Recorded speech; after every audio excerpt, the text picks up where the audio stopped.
નમસ્તે બાળ દોસ્તો, ઓમ શાંતિના ડિજિટલ ક્લાસમાં આપનું સ્વાગત છે। ધોરણ 4 સત્ર 2 વિષય આસપાસ પર્યાવરણ। તો માય નોટબુકમાં આજે આપણે પ્રકરણ 23 દેશ પરદેશ જેના પ્રશ્નો આપણે માય નોટબુકમાં આજે પૂરીશું। પ્રસ્તાવના: આપણો ભારત દેશ ખાલી જગ્યા ખંડમાં આવેલો છે।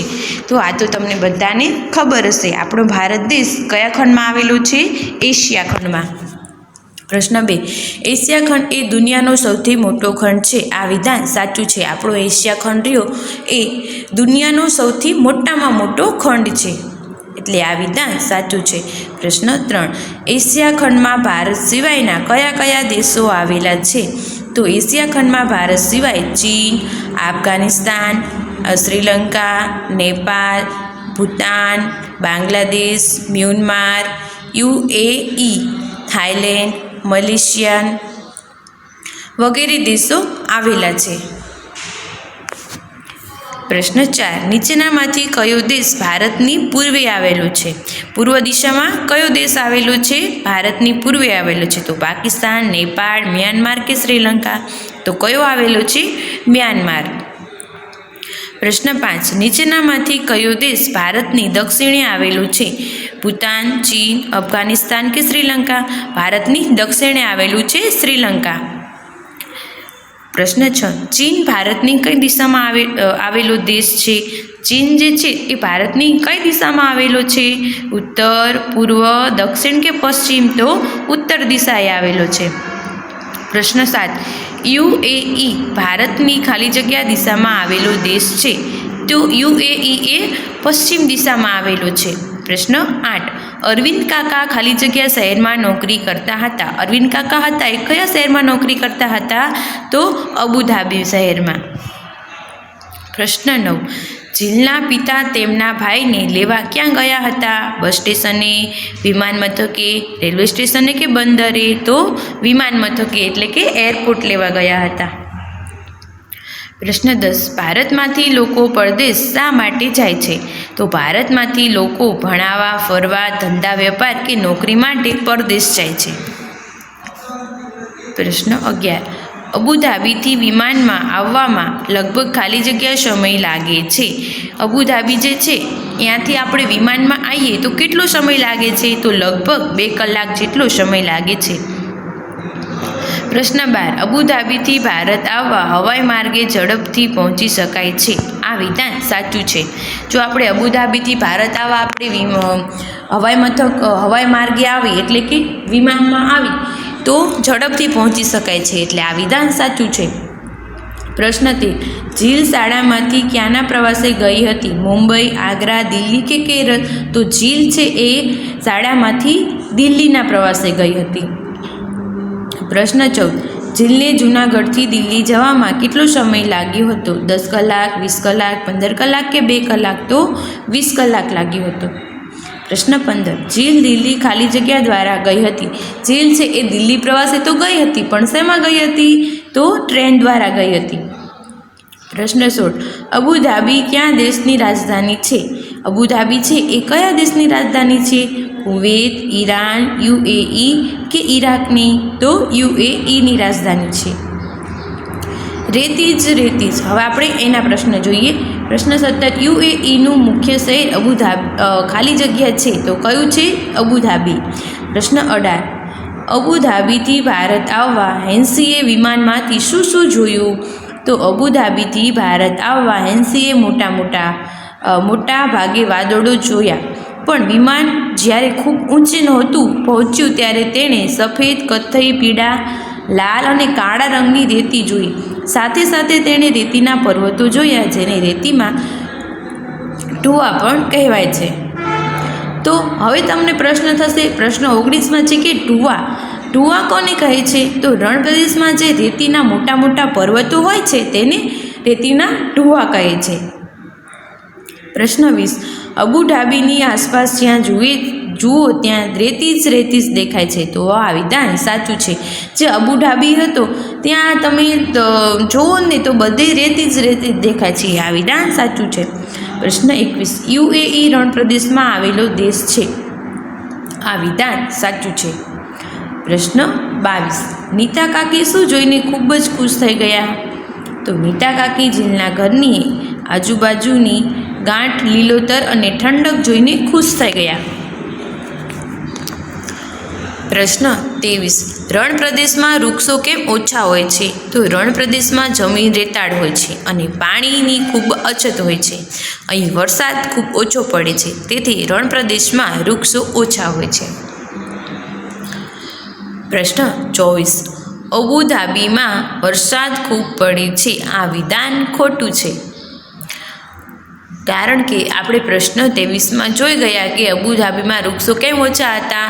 તો અહીંયા વરસાદ ઓછો પડે છે અને પાણીની પણ અછત છે, એટલે ત્યાં વૃક્ષો ઓછા જોવા મળતા હતા. અને અહીંયા તમને પ્રશ્ન 24માં કહ્યું કે અબુધાબીમાં વરસાદ ખૂબ પડે છે, તો આ વિધાન ખોટું છે.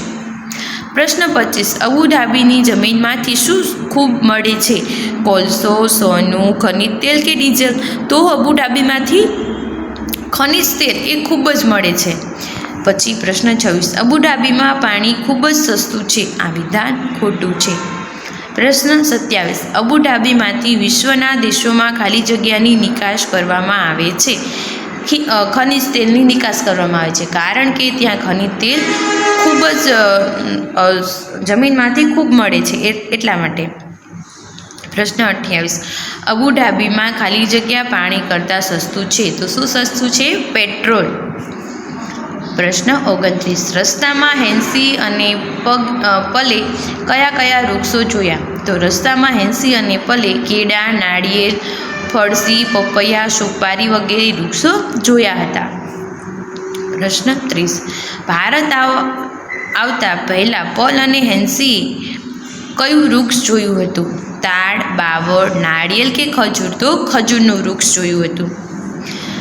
પ્રશ્ન 31 અબુધાબીનું મુખ્ય વૃક્ષ ખાલી જગ્યા છે, તો કયું છે? ખજૂરી. પ્રશ્ન 32 કયું વૃક્ષ રણ પ્રદેશનું કલ્પવૃક્ષ ગણાય છે? તાડ, ખજૂરી, થોર કે લીમડો? તો ખજૂરી.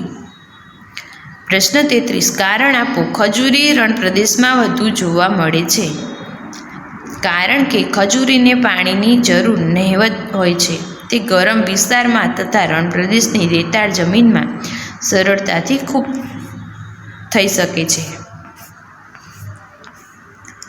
પ્રશ્ન 34 અબુધાબીના ચલણને ખાલી જગ્યા કહે છે, તો શું કહે છે? દિરહામ. પ્રશ્ન 35 અબુધાબીના લોકોની મુખ્ય ભાષા ખાલી જગ્યા છે, તો શું છે? અરબી.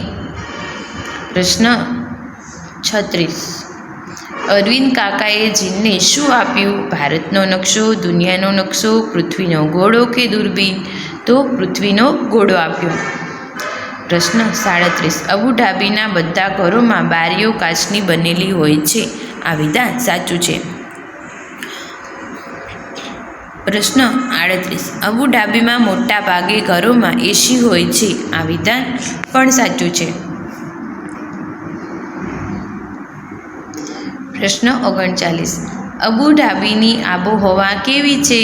તો યુએઈની આબોહવા ગરમ અને સૂકી છે. અહીં વરસાદ નહિવત પડે છે, આખો દિવસ સૂર્યની સખત ગરમી પડે છે, એટલા માટે ઘરોમાં એમને એસી લગાવવા પડે છે.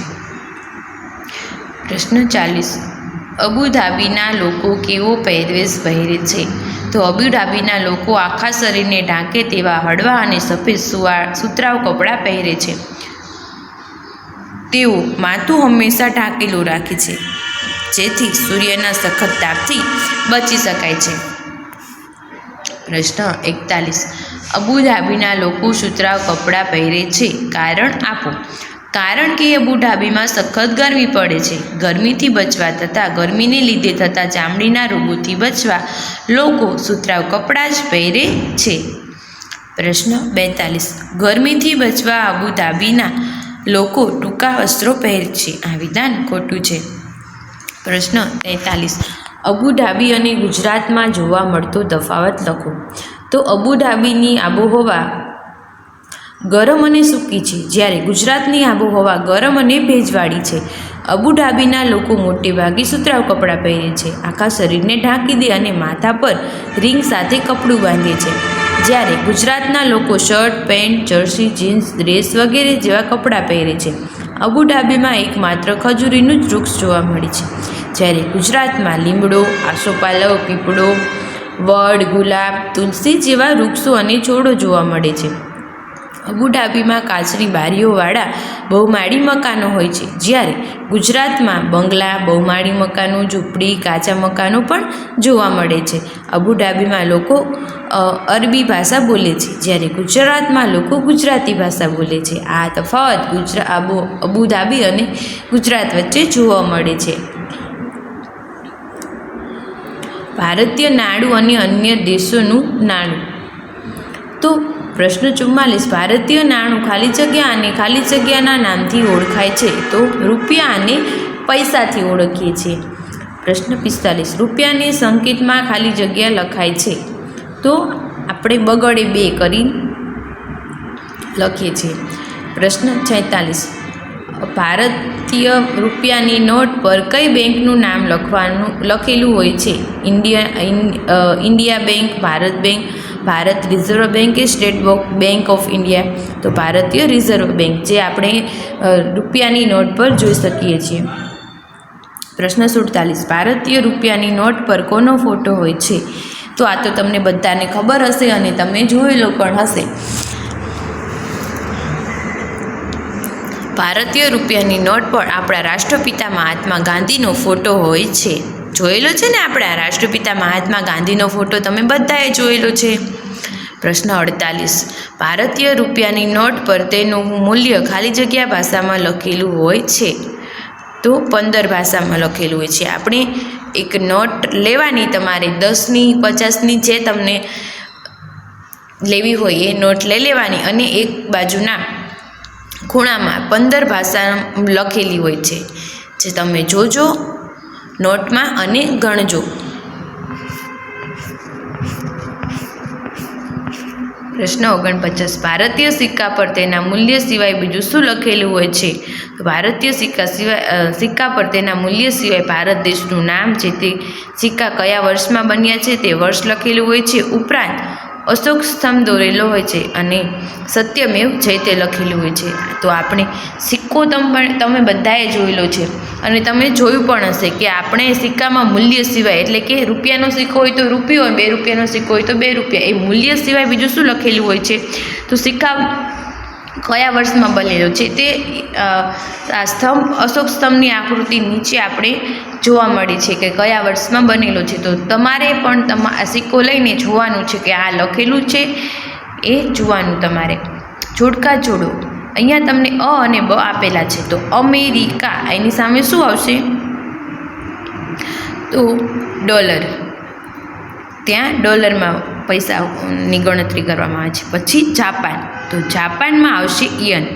પછી આવશે દુબઈ, દુબઈમાં એની સામે શું આવશે? દિનાર. પછી લંડન, લંડન સામે આવશે પાઉન્ડમાં ગણતરી થાય છે. પછી અબુધાબીમાં આવશે દિરહામ. તો બાળ દોસ્તો, અહીંયા આપણું પ્રકરણ એ પૂર્ણ થાય છે. મને આશા છે કે તમે બધાએ મારી સાથે સાથે તમારી માય નોટબુકમાં સરસ મજાના સારા અક્ષરે પ્રશ્નો લખ્યા પણ હશે. Thank you.